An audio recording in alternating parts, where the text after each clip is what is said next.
estamos ya. Señor Felipe, ¿Qué ¿cómo tal? ¿Qué andamos, tal? caray? Muy bien, ¿y ustedes qué ¿Sabes qué va tal? a pasar? Que no nos escuchamos. Ahí está. Felipe, ¿nos escuchas ahí? Sí, ahí los escucho yo, perfecto. Ya está, buenísimo. ¿Cómo estamos, mi hermano? Muy buenas tardes. Gracias por aceptarnos la invitación aquí a The Tito Show, aquí a las redes, en Instagram, con toda la gente que está. ¿Cómo andamos? ¿Qué dice el regreso a las canchas? ¿Qué tal? Todo muy bien. Pues muchas gracias por la invitación y bueno, pues ya contentos de regresar después de casi 3 meses. Bueno, se siente diferente, claro, con la nueva normalidad, pero ya con muchas ganas de pisar el pasto. Oye, déjame te comparto algo y le comparto algo a la gente. Estaba pensando hacer un video porque a pesar de todo lo malo que ha traído la pandemia, yo soy de esos que me gusta siempre ver el vaso medio lleno, ¿no?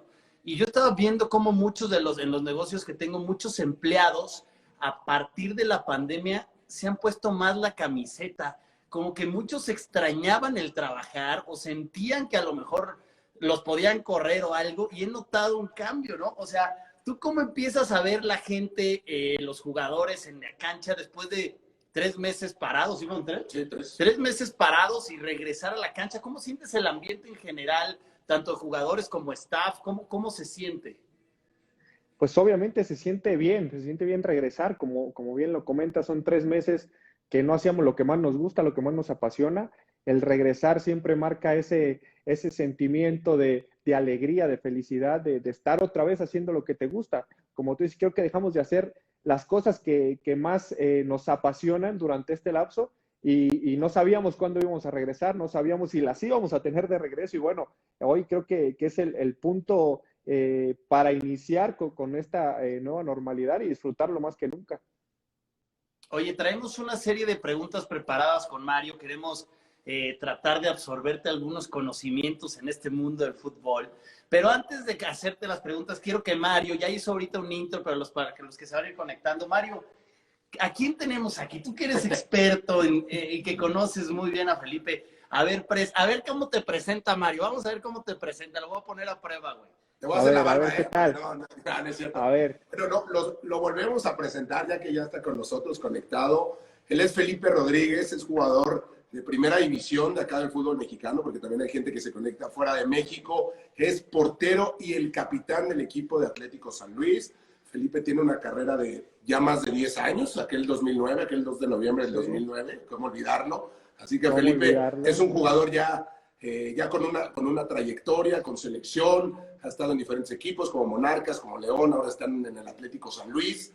Así que hoy aprovechen de verdad, gente, a todos los que son apasionados del fútbol y a los que no tanto, también para que conozcan a Felipe. Nos va a estar compartiendo un poco de toda su historia, toda su trayectoria, lo que le ha costado, lo que cuesta que un futbolista llegue a cumplir ese sueño de debutar en primera división, todo lo que viene detrás de la vida del fútbol, que hay muchísimo sacrificio, Felipe. Tú lo sabes, tú y yo nos conocemos de hace muchísimos años, trabajamos muchos años juntos también, así que aquí está el gran Felipe Rodríguez, se los dejo. ¿Qué tal la intro? No, poca madre. No, Cero, muy bien, ¿eh? Cero barba, Muy güey. bien. Yo creo que lo practicó. Lo estuvo Me salió, mira, practicando en de la aquí, tarde. del corazón en este momento. No, Oye, bien, Felipe. muy bien, ¿eh? Muy bien. Bien, ¿no? Ahí más o menos, para los que Sí. vieron ahí, lo preparó toda la noche. Creo que ni yo lo hubiera hecho también, ¿eh? Ahí Ni yo me está, hubiera ya ves, presentado te también. conozco re bien, mi hermano. Oye, cuéntanos un poco, ¿quién es Felipe Rodríguez, además de ser un futbolista? ¿Cómo te describes tú, güey? ¿Quién eres? ¿Qué haces? ¿Quién eres? ¿Cómo te consideras? Yo me considero un tipo muy tranquilo, muy arraigado a la familia, a los valores familiares, y soy un tipo, la verdad, digo, esto es sobre todo para los chavitos, ¿no? Para cualquier persona, un tipo común, o sea, soy un tipo nació en Morelia, pero vivió y creció en una comunidad de 600 habitantes, o sea, no es que haya tenido las grandes oportunidades, de la gran vitrina para poder hacer algo, y bueno, de ahí empieza toda esta historia de Felipe Rodríguez, donde crece junto a los valores de todo lo que soy ahora, desde esa infancia que me marcó. Oye, a ver, cuéntanos un poco eso, cuéntanos un poco esa historia. ¿Cuál es el proceso un poco en donde Felipe dice, yo me voy a dedicar al fútbol? ¿Qué hay antes? ¿Por qué decidiste dedicarte al fútbol? Fíjate que es muy curioso. Yo desde niño me parece que desde que empecé a caminar, que empecé a caminar bastante tarde, si no mal recuerdo, me dice mi mamá que después de los 2 años caminé y hablé, o sea, bastante tarde. Siempre traía algo pateando, o algo con lo que jugar. Raro porque en mi familia ninguno le gustaba el fútbol o no eran tan apasionados, solamente mi hermano el más chico y yo. Y bueno, de ahí empieza el gusto. Mi mamá le gustan mucho las plantas, tenía varias y bueno, era esconderme pelotas y demás para que no le maltratara las plantas. Después, como a los 5 o 6 años, recuerdo, llegan a vivir mis primos ahí al pueblo, enfrente de la casa, y les gustaba mucho el fútbol. Y ahí nace el ser portero, porque obviamente estaban más grandes, les gustaba patear, no tenían portero, yo era el más chico y era el O que sea, sufría. alguien tenía que proteger las plantas, güey. Alguien tenía que proteger, ahí en ese ya era proteger la planta de guayaba de mi tía, que era la que tenía ahí a un lado de la portería Ah, ok, ahora entiendo. principal. Alguien tenía que proteger la planta y claro, claro. Claro, Y bueno, y claro. luego, ¿qué sigue? A ver, síganos contando la historia. ¿Qué pasa? ¿En qué momento empiezas a crecer en eso? Después de ahí, bueno, seguí jugando con ellos, no tenía así como, no tenía idea realmente que se pudiera vivir del fútbol o que pudiera dedicarme a eso. Yo lo hacía por diversión, por jugar. Después de un rato, mi papá me lleva a ver el primer partido de fútbol y mi papá no le gustaba el fútbol. De hecho, era así, cero fútbol, no me dejaba jugar, quería que estudiara o trabajara.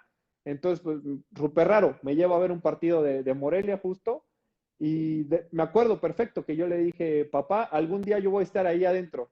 Yo creo que ni se acuerda y si le preguntas te va a decir que él ni siquiera me llevó al estadio. O sea, yo creo que no se acuerda de nada. Pero ahí nació ya esa espina de decir, bueno, quiero dedicarme a esto, quiero jugar aquí en ese equipo en ese entonces, o quiero pisar una cancha de fútbol profesional. Y de ahí empieza a buscar la manera de cómo era. Mis primos jugaron los tres en fuerzas básicas, entonces me gustaba mucho ir a verlos jugar. De hecho, sábado y domingo era cuando mi papá tenía más trabajo en su negocio y yo me le escapaba para ir a ver a mis primos o irme con mis primos a jugar. De ahí van haciendo un poco más ese gusto y esas ganas de ya pertenecer a un equipo hasta que a los 13 años ingreso ahí a Morelia, después de estar, me parece que 1 o 2 meses a prueba, por fin me registran. Y el primer año fue difícil, jugué pocos partidos, nunca había jugado en un equipo, entonces imagínate adaptarte a todo eso, Wow. no sabía ni siquiera cómo medir un balón en un centro porque solamente sabía que me tiraran, no sabía hacer otra cosa, o sea, no sabía nada más. Entonces, tener que adaptarte a los entrenamientos diarios, tener que adaptarte a esa disciplina de ir a la escuela, a comer, entrenar, llegar a hacer tarea y repetirlo otra vez. Entonces, ese fue el camino hasta las fuerzas básicas. Oye, una pausa. Aldo Leao te anda reventando, güey. Dile algo, güey. Dile algo, Aldo. Saludos al buen parcero. Ahí lo vi, Amigo, pero mira, ya te saludos está al buen reventando, así Aldo. que dile algo. Mira, dice que recuerde los goles que me marcaba en los entrenos. Pues no, yo recuerdo pocos, la verdad, recuerdo pocos. Yo creo que él se va a acordar de algunas atajadas también. No, saludos al buen Aldo, la verdad. Fíjate que es uno de los mejores jugadores con los que me ha tocado compartir, además, muy buena persona. Tengo muy buenos recuerdos de él también, dentro y fuera de la cancha. De hecho, todavía tengo los zapatos que me regalaba. Ándale. Fíjate. Saludos al Aldo. Oye, pero Sí. entonces, quiero saber ese momento en el que dices, ya, güey, a ver, ya me dedico, quiero dedicarme al fútbol, güey, ya como vida, güey. Quiero saber por qué decidiste eso. Lo decidí, yo creo que ahí, en ese momento, cuando voy a la prueba, y te digo, nunca había estado en un equipo, me costó mucho desde la parte física, daba 2 vueltas y vomitaba, y era así, me quedaba hasta atrás, y los entrenamientos llegaba a mi casa fundido, a dormir. No, pasé muchas cosas ahí que yo me propuse y dije, no, esto no me va a vencer, esto yo voy por todo y cueste lo que me cueste. Y te repito, tenía que ir a las 8 de la mañana a la secundaria en ese momento, tomar un camión que me llevaba a la ciudad de Morelia, porque yo no vivía en Morelia, caminar alrededor de 20 cuadras, porque no había transporte público para llegar a donde estaba el negocio de mi papá, llegar, medio comer, tomar otro transporte para ir a entrenar hasta Policía y Tránsito, que bueno, ubican Morelia, que es darle toda de la salida a Mil Cumbres a Policía y Tránsito, es aventarte otro tramo. llegar a entrenar, salir de entrenar, ir hasta tu casa, llegar a hacer tarea y otra vez así. Entonces, ahí en ese momento fue donde yo dije, todo esto tiene que valer la pena de alguna manera. O sea, estoy jugándome prácticamente toda mi adolescencia por un sueño y lo tengo que lograr como sea. Ahí es donde yo me fijé esa meta de decir, con disciplina tengo que llegar. A veces los viajes eran a las 3, 4 de la mañana para ir a Puebla, Pachuca, y ahí llegaba, o sea, buscaba la manera de llegar, si era mi papá, si era un taxi, si era como sea, llegaba a los viajes y llegaba a los partidos siempre. Chingón, chingón. Sí, no, a mí fíjate, esto es una gran historia con Felipe, como les decía al inicio. Yo ya tengo algunos años de conocernos y todo. Y hay algo que me gustó ahorita que empiezas cuando Tito te dice que cómo te defines o cómo eres. Y me gusta la parte de cuando dices que eres un tipo tranquilo y disciplinado. Y como te lo dije, o sea, yo tuve la oportunidad de prácticamente estar trabajando contigo, puta, cabrón, diario 6 años. Y me consta la verdad, la responsabilidad, la disciplina que tienes con este deporte, porque a fin de cuentas, pues ya es tu trabajo, ¿no? Es parte de, es lo que te da de comer, lo que le da de comer a tu familia, lo que te va formando como ser humano. Y yo creo que muchas veces, y tú lo sabes, Felipe, muchos de tus excompañeros, igual desde Fuerzas Básicas o excompañeros en Primera División, se empiezan a perder en este camino que es demasiado, demasiado fácil de perderse cuando empiezan a llegar los éxitos, cuando empieza a llegar el dinero, cuando empieza a llegar la fama, cuando ya los reflectores van más hacia Hazle una pregunta, cabrón. Le preguntan a Este güey está contando tu vida. No, la pregunta, Te güey. regresamos a ti, güey. Era el preámbulo para que la gente, si no se hubiera conectado tan temprano, entendiera. Felipao, ¿cómo le has hecho tú, de verdad, para mantener esta humildad, a pesar de tener ya 10 años, más de 10 años en Primera División, y pues de haber cosechado tantas cosas?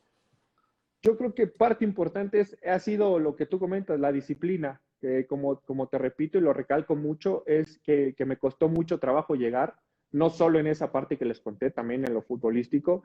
Había momentos donde incluso me ganaba el no querer ir a entrenar por situaciones con entrenadores, por situaciones de partidos, de errores, de todo eso, de vivir todo eso a los 13, 14 años, pero bueno, siempre quise hacer esto y quise dedicarme a esto. Por eso creo que el hecho de yo recalcar mucho la disciplina es en ese sentido.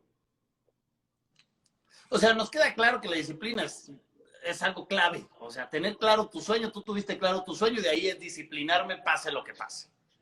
Sí, yo creo que la disciplina no es, ¿cómo te lo puedo explicar? Para mí es una forma de vida, un estilo de vida. O sea, no puedes ser disciplinado en una cosa y en otra a lo mejor no tanto. Yo creo que es en todos lados, en lo que quieras lograr en la vida, en lo que quieras hacer. Y bueno, eso es lo que te da la base para no perderte en el camino, para no ir por otro lado. También hay que ser conscientes y hay que tener el conocimiento que la carrera del futbolista es muy corta, que es muy buena, que sí tiene todas las ventajas del mundo, sinceramente, pero es muy corta. Quizá a los 35 años, por muy grande o por mucho que la alargues, a los 35 años apenas estás empezando a vivir y ya termina una parte importantísima de tu vida. Yo creo que la disciplina desde chico me ha ayudado a que el momento en que lleguen los éxitos, a que lleguen las cosas buenas, no quitar los pies de la tierra y decir, todo por lo que pasé, que valga la pena ahora. Totalmente. Va mi pregunta. Nos vamos a ir pregunta y pregunta. Va. Yo quiero saber, ya en el mundo del fútbol, un momento que para ti haya sido un momento increíble. Que tú digas, wow, este momento para mí fue increíble. De todo tu proceso de fútbol, uno que recuerdes muchísimo, que esté muy marcado, que te haya hecho muy feliz. Yo creo que sin duda el debut. Yo creo que ese ha sido una de las partes más importantes o un parteaguas de mi vida en general, no solo de mi carrera, sino de mi vida. Esa parte es donde yo me sentí pleno de decir, estoy en un muy buen momento para debutar, estoy consciente de lo que estoy haciendo y yo creo que ese ha sido la parte más emocionante o es la parte más emocionante de cualquier futbolista y en mi caso no fue la excepción de cómo lo tomas, cómo te llega y de qué manera. Yo creo que esa es la parte que a mí más me ha marcado. Pero lo disfrutaste ese partido, ¿sientes que lo disfrutaste o pudo haber ganado más el nerviosismo, el decir, puta, voy a debutar y no la vaya a regar y sea mi oportunidad? O sea, porque creo que hay dos lados, el lo disfruto o el qué tan precavido? ¿Tú cómo lo viviste? Claro, si te digo que no estaba nervioso, seguramente te estoy mintiendo, ¿no? O sea, estaba nervioso, no sabía ni lo que estaba haciendo. Es más, no recuerdo si calenté, si no calenté. Yo recuerdo que vi la expulsión a Moy en ese momento y corrí. No sé qué hice, no recuerdo, pero una vez que yo entré a la cancha, todo ese nerviosismo se convirtió como en tranquilidad, como en decir, estoy aquí, donde quería, donde había planeado todos estos años estar. Ahora es lo mío. Y todo ese, te digo, ese nerviosismo, creo que lo convertí ya sí, en motivación y creo que dejé de lado los nervios y lo disfruté muchísimo. O sea, si yo te puedo decir hoy que no me reprocho nada de ese partido, al contrario, lo disfruté todo muchísimo. Brutal, Excelente. buenísimo. Oye, Felipe, hay momentos buenos, pero también hay momentos malos y duros. ¿Cuál ha sido hasta ahora el momento más duro que te ha tocado vivir como futbolista profesional? Ha habido varios, sin duda, en algún momento que salí de Morelia para ir a Mérida, con opción de que el Atlante me comprara y que no se dio. Entonces quedé volando de Atlante, quedé volando de Morelia, quedé volando de Mérida, de varios equipos. Y en ese momento yo pensé que iba a ser muy difícil encontrar acomodo, encontrar equipo, por más que me movía, por más que buscaba, no llegaba a nada, no se había nada. Yo no estaba en planes en Morelia y curiosamente llega Romano a dirigir a Morelia y él pregunta por mí. Entonces ahí fue donde yo regreso a Morelia, pero en ese lapso de un mes yo estuve prácticamente en el limbo de no saber qué iba a hacer de mi carrera. Ese es uno de los momentos más duros, porque aparte tenía 21 o 22 años. Oye, y una pregunta que a ustedes dos conocen bien, pero yo no. ¿Qué pasa en esos momentos? O sea, si tú estás en el limbo, ¿tú qué puedes hacer? ¿Tienes un representante que te está buscando equipo o tú puedes buscar gente con contactos? ¿Qué es lo que se hace? En ese momento yo tenía representante que sinceramente, bueno, no quiero hablar mal de nadie, pero no había mucho que hiciera, ¿no? Entonces, por mi cuenta intenté buscar, aunque tampoco era tan fácil. En algún momento se abrió la oportunidad de ir a Mérida o regresar a Mérida, que yo había ido de préstamo para allá, pero no estaba nada claro, te repito. Yo creo que en ese momento sí se te nubla por completo porque, te repito, buscas, pero no encuentras respuesta. Y obviamente yo en ese momento pensaba, dije, bueno, soy Felipe Rodríguez, ya debuté en primera, seguramente va a haber alguien. Nadie me conocía, nadie sabía. Entonces, sí, prácticamente estaba volando. Wow, qué interesante. Oye, ahí va un poquito hilada la pregunta de Mario.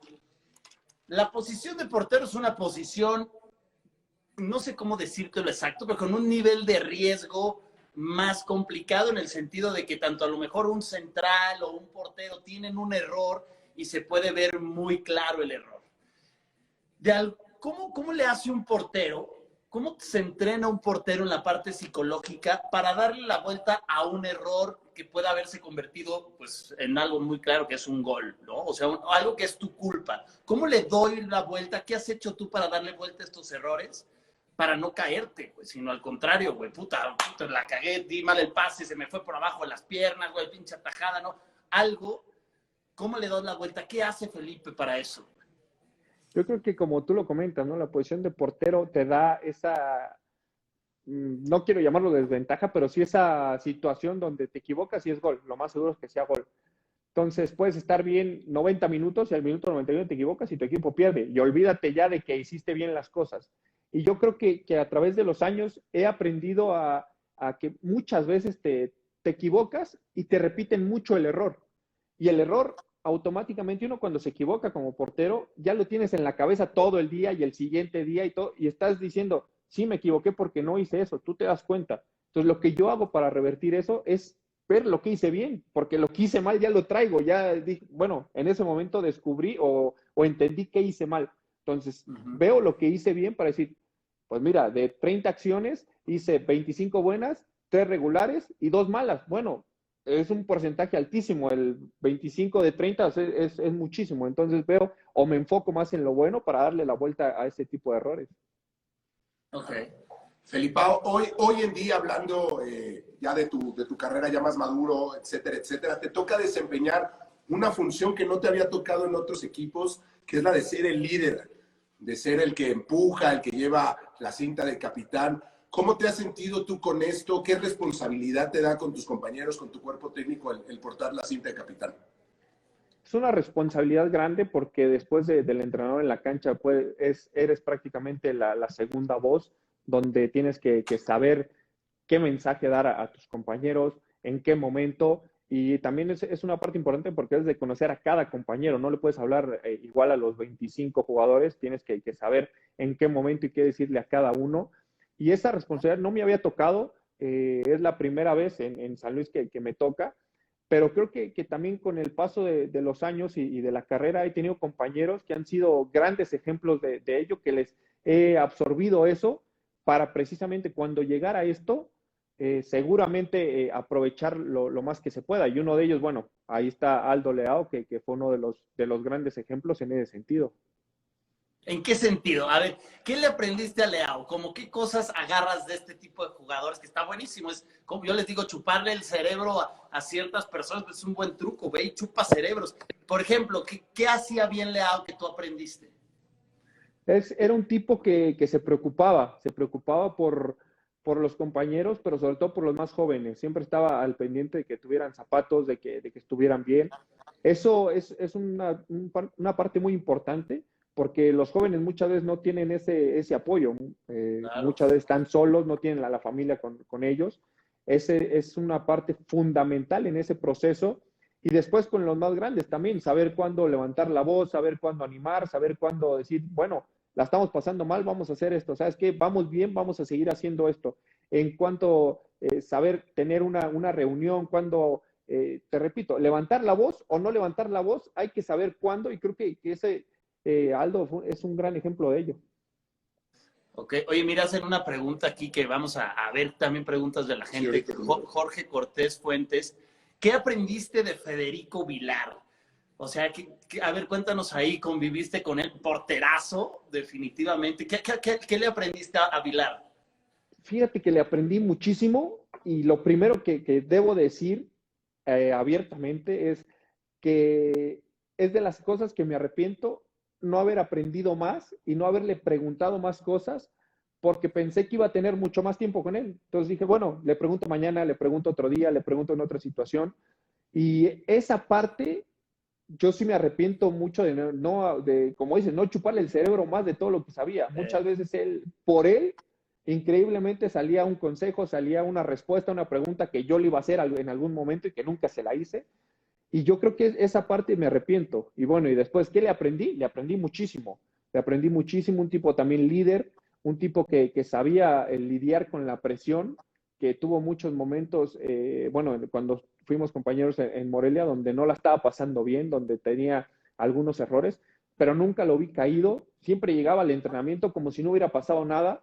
Yo creo que esas son de las partes que más le aprendí, cómo sobreponerse a eso. O sea, parecía que le estaban abuchando y él seguía jugando igual, hacía lo mismo, si se equivocaba en una salida, la siguiente igual salía. O sea, él hacía su juego y disfrutaba su juego a pesar de lo que fuera.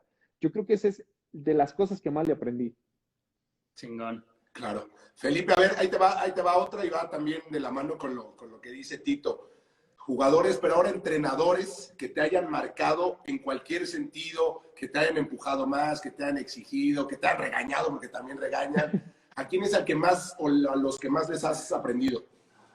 Yo creo que hay muchos y sería, no quiero dar nombres, porque por ahí se me olvida alguno, y yo creo que te voy a señalar Di uno. a los dos. A ver, Te dos. lo, te lo voy a decir porque jugaron también de porteros. Yo creo que eso les da un plus. Uno es el profe Mesa y el otro es Ángel Comiso. Yo creo que los dos de los entrenadores que mejores cosas me han sacado, que han absorbido lo mejor de mí o que han sacado la mejor versión de mí. Dos tipos completamente distintos en personalidades. El profe Mesa un poco más tranquilo, más mesurado, y Ángel, bueno, como todos lo conocen, un tipo loco en toda la extensión de la palabra, pero que te daba toda la confianza y todas las herramientas para jugar, para disfrutar el partido. Yo creo que esos dos son los que más me han marcado, sobre todo porque fueron porteros, conocían y te daban esa confianza y esa libertad de jugar. Ellos te decían al final de cuentas, si te equivocas en una salida, no pasa nada, sigues jugando. Pero si a la próxima no sales por temor a equivocarte, te quito. Entonces ahí es donde empiezas a entender la posición, que estás en constante contacto con el error, con el peligro, por así decirlo. Entonces debes de arriesgarte. Si no te arriesgas, no sabes qué es lo que va a pasar. Oye, para ti, Felipe, ¿qué consideras que un entrenador podría ser como la principal característica que debería tener como buen líder? O sea, de los entrenadores que has tenido, que tú digas, la verdad, esta característica debería de tenerlo todo entrenador porque es lo que a mí me ha ayudado a desempeñarme mejor. ¿Qué consideras que sería esa característica clave? Yo creo que es el manejo del grupo, el tener un buen ambiente en el grupo es básico en cualquier entrenador y te puede dar muy buenos resultados, ¿no? Yo creo que es un punto que todos deberían tener, que es fundamental desde mi punto de vista. Cuando tú haces un buen grupo, sean buenos, malos, regulares jugadores, si tú tienes un buen grupo, seguramente vas a pelear. Y hemos visto muchos ejemplos, no solo en México, en el mundo, de que por ahí dices, bueno, este equipo no tenía tanto presupuesto, no tenía tan buenos jugadores, pero cómo llegó, cómo fue campeón, es el ambiente que hace, empezando el entrenador y los jugadores, y eso es lo que te da el resultado y te lleva de la mano a los grandes éxitos. Oye, antes de que Mario le toca, porque le toca, y Sí, dale, no se me va a olvidar, dale. si pudieras elegir un entrenador del mundo, güey, que te entrenara, ¿con quién quisieras? Que dijeras, un pinche torneo que me entrenara, güey, al menos, güey. Híjole, qué difícil, ¿eh? Qué difícil. Hay muchos que sin duda me gustaría. No tengo Uno. así, uno ahorita, es que son muchísimos. Yo creo que en su momento, por lo que fue y lo que marcó, yo creo que Del Bosque lo que hizo con España. Yo creo que reflejaba ese que te digo, como esa unión del grupo, como al final casi, bueno, ustedes son los que juegan, órale, jueguen, hagan lo que saben hacer. Creo que por esa imagen que tengo yo del Mundial del 2010, te diría que Del Bosque ahora. Ok, ok, a ver. Exacto. Felipe, bueno, ahorita estamos a leer unas preguntas, pero bueno, previo a leértelas, yo te quiero también hacer el cuestionamiento de ¿qué te motiva a ti? Ojo, y la pregunta es, previo a los juegos, algún partido, ¿qué es lo que más te motiva para salir a la cancha? Ya sea pues, tu equipo, tu entrenador, tu familia, etcétera, etcétera. ¿Qué es lo que más te motiva, güey? ¿Qué es lo que más te enfocas para salir al 100% al terreno de juego? Hay dos cosas que para mí son muy importantes. Primero, obviamente, mi familia, en este caso ya con Iker, con mi hijo. Siempre antes de entrar a la cancha, cuando jugamos de local, obviamente volteo a la tribuna para verlo, para ver que está ahí. Y yo creo que eso me da mucha tranquilidad y me da mucha motivación. Y después, previo a los partidos, me gusta mucho ver acciones o atajadas de porteros, pero sobre todo las acciones que yo hago. El verme hacer buenas cosas me motiva mucho más y hace que mi cerebro esté trabajando en decir, mira, esto es lo que hago bien, esto es todo. Esos dos aspectos son para mí muy importantes, ¿no? La familia y después también ver lo que tú has hecho bien. Súper. Oye, yo tengo una pregunta un poco relacionada con eso. ¿Tienes algún ritual? ¿Hay algún ritual de Felipe antes de un partido, después del partido? Algo que tú digas, esto a mí me llena de energía, alguna cábala. Hay algo muy característico, lo hago antes de los partidos, pero también durante pues toda mi vida o toda mi carrera, que es que yo me encargo de mis guantes. No me gusta que nadie los lave, ni los moje, ni nada. O sea, yo me encargo de lavarlos, cuidarlos, secarlos. Son como una parte de mí. O sea, no dejo que los laven los utileros, que se vayan a la lavadora, que yo me encargo de lavarlos, de que antes de los partidos si son nuevos, quitarles un poco el jabón que llevan los guantes, de tenerlos listos para los partidos. Ese yo creo que es el ritual que hago. ¿Y alguno que algún entrenador, algún ritual interesante que algún entrenador les haya puesto, te tocó vivir alguno o no? Que dijeras, este entrenador siempre hace este ritual con nosotros, o él, o no sé. No, lo más común pues son las oraciones antes de los partidos. En alguna ocasión nos ha tocado que esté por ahí algún psicólogo, algún motivador dándote alguna charla, algún mensaje, algún discurso antes de los partidos. O incluso me llegó al medio tiempo, tuve algo muy curioso con un motivador que llegaba con nosotros y nos daba, no sé, nos hacía algo como decía, para despertar los puntos de visión, o abrirnos la visión, algo así. Es lo más extraño que me ha tocado. Lo más extraño. Oye, ¿te ves como entrenador algún día o no? Me gustaría mucho ser entrenador, pero de porteros y de niños o de jóvenes de la edad que yo empecé más o menos, como enseñarles, no solo dentro, sino fuera de la cancha, cómo pueden llegar o cómo pueden prepararse de la mejor manera. Yo creo que ahí me veo. Oye, cuéntanos de tus guantes, güey. Cuéntanos, sé que estás emprendiendo con un tema de guantes, cuéntanos un poco de ese proyecto, ¿qué plan? Pues mira, es una idea que tiene ya muchos años que la tengo en la cabeza. Siempre, como te repito, para mí los guantes son, desde niño eran o son lo más importante. Soy también un loco coleccionista de guantes, no me importan las marcas, yo me gustan los guantes. Y bueno, surgió hace muchos años, pero hace un año se hizo realidad. Pude conseguir proveedor, pude conseguir la materia para hacerlos, para tenerlos.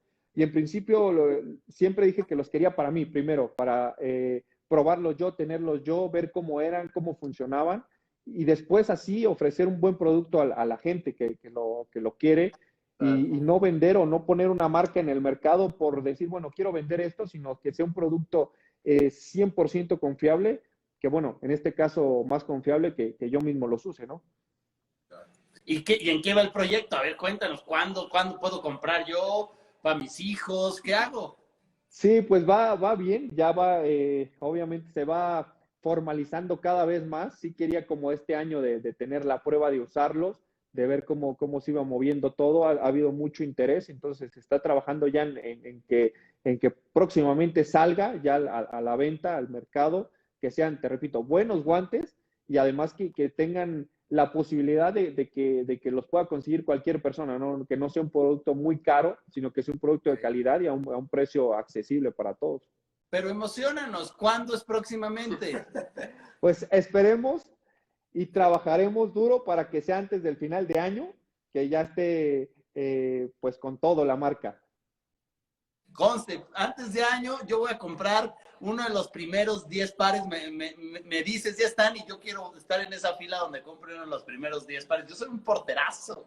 Va, No perfecto, sabe ahí ni qué es el está. fútbol, pero bueno, Felipe ahora quiere poner sus guantes. Bien, bien, pues No, mira, no es ahí cierto. les...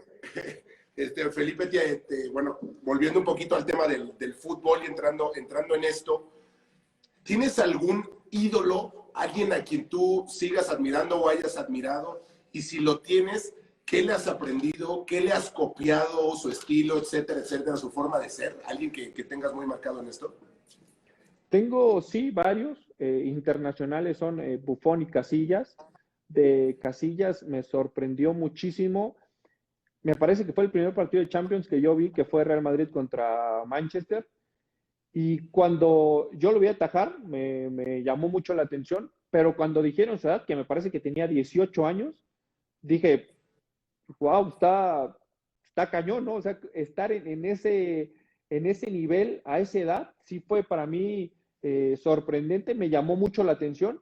Y después, bueno, lo fui siguiendo, y lo que más me llama la atención de él, o me llamaba la atención de él, era que él podía tener el mejor partido de su vida o el peor partido de su vida, y su expresión era la misma. No te reflejaba nunca que estaba nervioso o que estaba, sí, emocionado de más o confiado. Él siempre era el mismo semblante, y eso a mí personalmente, si yo fuera defensa y volteo igual al portero, siempre digo, este está seguro siempre, o sea, está al 100, está metido en lo que está haciendo, te da mucha confianza.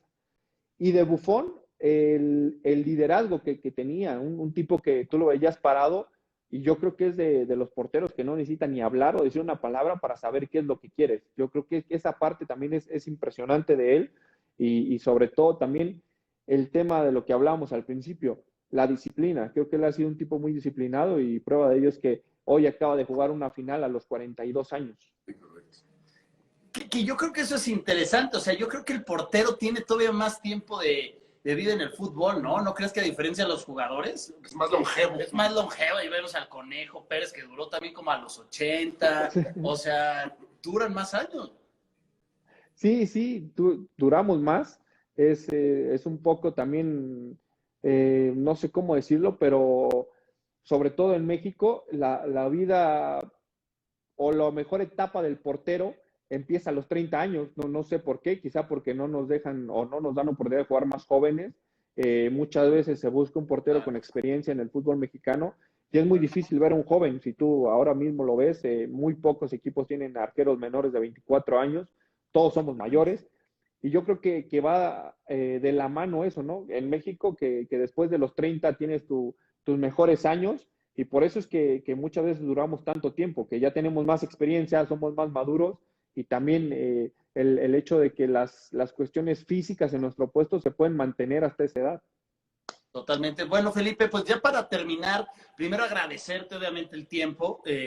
Me da gusto que el fútbol esté regresando porque a todos nos encanta el fútbol y es una forma de distraerte, de entretenerte, de divertirte y nos surgía que empezara ya este tema. Agradecerte. Y yo por última pregunta, antes de ir con Mario, ¿algún consejo que le quieras dar sobre todo a la gente, a los emprendedores o a la gente en general que quiere? Mi mercado es mucho emprendedores y la gente que nos escucha en el podcast es emprendedores. ¿Qué consejo les das para que logren su sueño? O sea, la gente tiene sueños, pero a veces no los logran. ¿Tú qué consejo les das? Yo creo que hay un consejo que me ha ayudado mucho y siempre que hay un niño o alguna persona me pregunta, siempre le digo que si tú tienes un sueño, no dejes que nada ni nadie te diga que no lo puedes hacer. Si tú lo quieres hacer, lo puedes lograr, sea lo que sea el sueño más loco que te digan, si quieres, cualquier cosa, siempre lo puedes lograr. Y te lo digo en primera persona, a mí desde niño tuve muchos obstáculos, muchas veces me dijeron que yo no iba a poder lograr nada. Y mírame, llevo más de 15 años desde que empecé en Fuerzas Básicas, 10 años en primera división, siendo profesional. Entonces, yo creo que si tú tienes un sueño, tienes que pelear por él sin dejar que nada, absolutamente nada te detenga.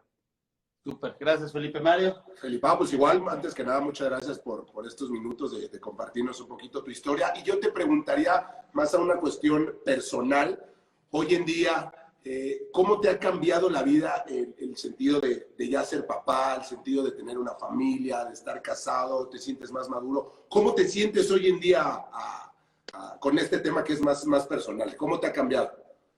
Me ha cambiado muchísimo. Yo creo que hoy en día me siento pleno completamente. Ya la responsabilidad es mayor. El hecho de educar a un hijo te abre los ojos de una manera increíble, de saber que no solo lo vas a educar mandándolo a la escuela o comprándole cosas, sino educarlo con valores, con amor, llevarlo por un buen camino. Yo creo que ese es un punto muy importante y es el mayor reto, sin duda, que me ha tocado en la vida, el hacer que Iker sea una persona de bien, sea una persona que aporte algo a la sociedad y que sea una persona amoroso con todos los que lo rodean, ¿no? Que sean un tipo que pueda ser buen amigo, que pueda ser buen hijo, buen papá, si algún día él decide. Yo creo que en ese aspecto es el reto más grande y lo que ahora más me preocupa en la vida. Súper. Excelente. Pues Felipe, nuevamente agradecerte, gracias, esperemos que el torneo inicie lo más pronto, que no se detenga ya, que siga y desearte muchísimos éxitos más, que sigas creciendo en eso, que lo de los guantes también funcione súper, que va a funcionar muy bien, agradecerte y pues bueno, seguimos en comunicación y gracias a toda la gente que nos escucha como siempre y pues nada, lo que necesites por parte nuestra, ya sabes que acá estamos para ayudarte también lo que requieras, Felipe, gracias. Muchísimas gracias, saludos y bueno, ahí estamos, abrazo para los dos. Gracias, Felipe. Abrazo fuerte hasta San Luis, gracias y gracias a toda la gente. Esto fue The Tito Show, cuídense mucho, nos vemos la próxima semana, gracias.